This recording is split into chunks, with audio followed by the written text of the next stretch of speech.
Halo semuanya, perkenalkan kami dari kelompok 7 ingin menjelaskan dari akuntansi manajemen di kelas 3. Sebelumnya perkenalkan, saya Jessica Angela Cesritonga. Di sini saya akan menjelaskan untuk dari soal dan jawabannya. Jadi untuk soal yang di kelas 3 itu kami menjelaskan pengembangan layanan baru di startup fintech. Jadi kasusnya itu sebuah startup fintech di Indonesia berencana mengembangkan layanan baru dengan estimasi biaya pengembangan sebesar 1,5 miliar. Setelah 3 bulan startup tersebut telah menghabiskan 800 juta, tetapi baru 40% layanan yang dikembangkan. Lalu untuk masalah perhitungannya, yang pertama itu hitunglah biaya varian untuk pengembangan layanan hingga titik ini. Lalu yang kedua itu dengan sisa anggaran 700 juta dan 60% layanan yang belum dikembangkan, apakah startup ini akan tetap dalam batas anggaran atau malah melampauinya? Untuk pertanyaan diskusi, yang pertama itu bagaimana varian biaya ini dapat ditafsirkan dan apa implikasinya terhadap keberhasilan pengembangan layanan.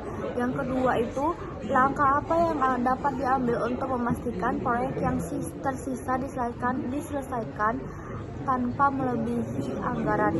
Terus untuk yang terakhir, diskusikanlah resiko kelonggaran anggaran dalam pengembangan proyek baru di perusahaan rintisan. Untuk jawabannya yang pertama itu hitunglah cost varian untuk pengembangan layanan sampai titik ini. Jadi cost varian itu adalah varian biaya adalah selisih antara biaya aktual yang telah dikeluarkan dengan biaya yang seharusnya berdasarkan persentase pekerjaan yang telah diselesaikan. Yang dapat diketahui untuk yang pertama itu total budgetnya atau original budgetnya itu 1,5 M. Untuk persentase pengembangan selesainya itu 40% dan untuk biaya aktual yang dikeluarkan itu 800 juta. Nah, untuk penjelasan selanjutnya bisa dijelaskan oleh teman saya. Terima kasih. Halo semuanya, perkenalkan nama saya Safira Yusabila Sega dengan NIM 1040224025. Pada saat ini saya akan membacakan untuk langkah perhitungannya, yaitu kita harus menghitung biaya yang seharusnya dikeluarkan atau budgeted cost for actual progress. Kita akan menghitung dengan cara total budget dikali persen complete. Maka total budgetnya itu sama dengan 1,5 M dikali 40%. Maka budgeted cost-nya yaitu 600 juta. Yang kedua, kita menghitung varian biaya atau cost variance. Cost varian itu dengan cara actual cost dikurang budgeted cost, yaitu actual cost-nya itu 800 juta. Nah, actual cost-nya itu 800 juta dikurangin 600 juta, maka cost variance-nya itu 200 juta. Hasil cost varian-nya itu adalah pengembangan layanan sampai saat ini yaitu 200 juta, maka itu sama dengan tidak menguntungkan. Lalu selanjutnya kita akan menghitung sisa anggaran 700 juta dan 60% layanan yang belum dikembangkan. Lalu kita akan menghitung dengan cara sisa pekerjaannya itu atau remaining worknya itu 60%. Sisa anggaran atau remaining budgetnya itu 700 juta. Maka langkah pertamanya adalah menghitung biaya yang seharusnya dikeluarkan untuk sisa pekerjaan, yaitu budget cost for remaining work. Budget cost for remaining work itu diperoleh dari total budget dikali persen remaining. Maka total budgetnya itu 1,5 M dikali 60%. Lalu menghasilkan 900 juta. Yang kedua, kita bandingkan sisa anggaran dengan biaya yang seharusnya. Sisa anggarannya itu 700 juta.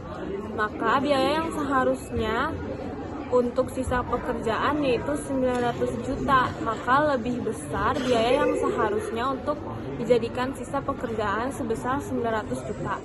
Yang ketiga, kita menghitung proyeksi total variance atau project total variance, yaitu biaya aktual sebesar 800 juta ditambah biaya yang seharusnya untuk sisa pekerjaan yaitu sebesar 900 juta. Maka hasilnya itu 1,7 M. Lalu kita akan menghitung project total variance-nya, yaitu project total cost dikurangin total budget sebesar 1,7 M dikurangin 1,5 M. Maka project total variance-nya itu 200 juta.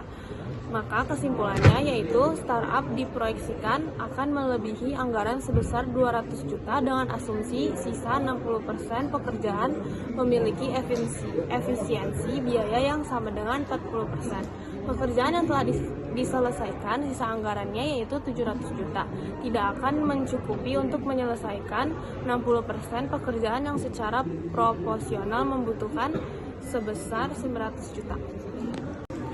Halo semuanya, perkenalkan nama saya Zalsa Putrika Pratama dengan NIM 1040224012.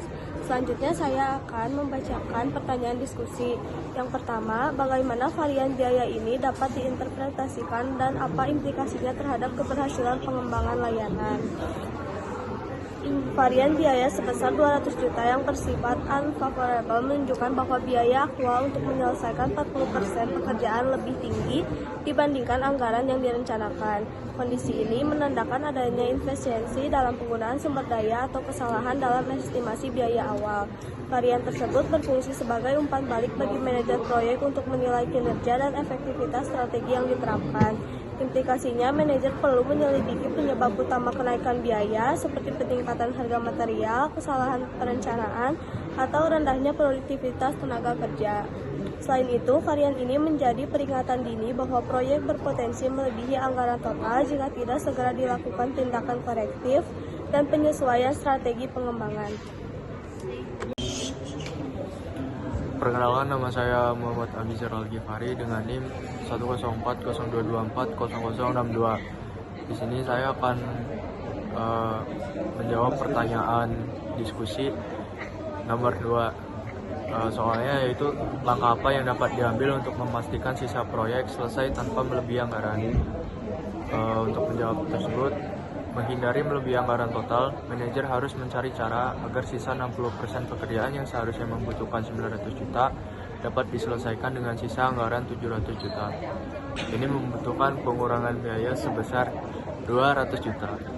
200 juta didapat 900 juta dikurangi 700 juta. Langkah-langkah yang dapat diambil meliputi penerapan Kaizen budgeting. Ini adalah pendekatan yang berfokus pada peningkatan berkelanjutan yang menggabungkan pengurangan biaya bertahap ke dalam anggaran.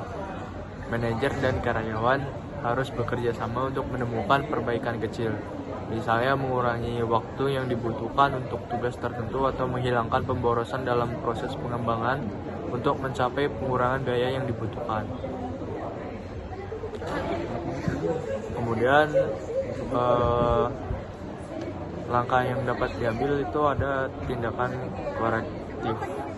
Berdasarkan hasil penyelidikan varian, manajer harus mengatasi akar masalah inefisiensi jika masalahnya adalah pengeluaran biaya yang tidak perlu. Pengeluaran tersebut harus dihentikan. Jika karena kurangnya pelatihan, tindakan perbaikan harus diambil. Dan ada penerapan stretch target. Manajer dapat menetapkan target stretch yang menantang tetapi dapat dicapai untuk sisa 60% pekerjaan, yang tujuannya untuk memotivasi tim agar mengerahkan upaya ekstra dan menemukan solusi yang lebih efisien untuk menyelesaikan pekerjaan dengan biaya yang lebih rendah. Kemudian ada penguatan responsibility accounting. Menggunakan sistem responsibility accounting untuk mengukur rencana tindakan dan hasil aktual dari setiap bagian tim atau pusat yang bertanggung jawab. Fokus pada pengendalian biaya dan pemisahan biaya yang dapat dikendalikan. Untuk manajer yang bertanggung jawab atas sisa 60% pekerjaan sehingga akuntabilitas menjadi jelas. Sekian, terima kasih, akan dilanjutkan oleh rekan saya. Sebelumnya, perkenalkan, nama saya Miftah Fauzan Ahmad dengan NIM 1040224001125. Di sini saya akan membacakan diskusi mengenai resiko budgetary slack dalam pengembangan proyek baru di sebuah startup. Jadi budgetary slack atau kelonggaran anggaran adalah praktik meremehkan pendapatan yang dianggarkan atau melebih-lebihkan biaya yang dianggarkan untuk membuat target anggaran lebih mudah dicapai. Risiko budgetary slack dalam proyek pengembangan startup yaitu estimasi biaya yang tidak akurat.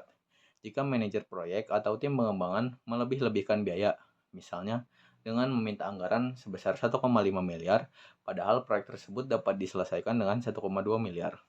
Anggaran awal proyek menjadi tidak realistis sejak awal. Kinerja yang kurang termotivasi. Slack sering terjadi ketika varian anggaran digunakan untuk mengevaluasi kinerja manajer.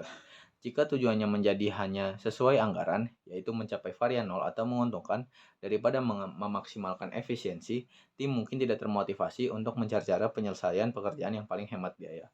Alokasi sumber daya yang buruk. Startup biasanya memiliki sumber daya yang terbatas dan anggaran yang ketat. Adanya Slack berarti kelebihan uang tunai yang tidak perlu terikat pada proyek. Padahal dana tersebut dapat dialihkan ke peluang investasi yang lebih kritis atau proyek lain. Kehilangan kesempatan untuk peningkatan. Slack membuat manajer kehilangan tekanan untuk berinovasi dan meningkatkan efisiensi dalam lingkungan startup yang serba cepat. Mempertahankan biaya serendah mungkin sangat penting. Slack menyembunyikan inefisiensi, target stretch yang tidak efektif. Budgetary Slack adalah kebalikan dari stretch targets yang dirancang untuk mendorong upaya ekstra. Jika anggaran mengandung slack, target yang ditetapkan mungkin terlalu mudah, sehingga menghilangkan motivasi psikologis yang kuat yang dapat dihasilkan oleh target yang menantang. Solusi pencegahan. Salah satu pendekatan untuk mengurangi budgetary slack adalah dengan menggunakan rolling budget atau anggaran bergulir, dan mendapatkan data benchmark yang baik saat menetapkan anggaran. Kaizen budgeting juga membantu dengan fokus pada pengurangan biaya yang berkelanjutan daripada menerima slack.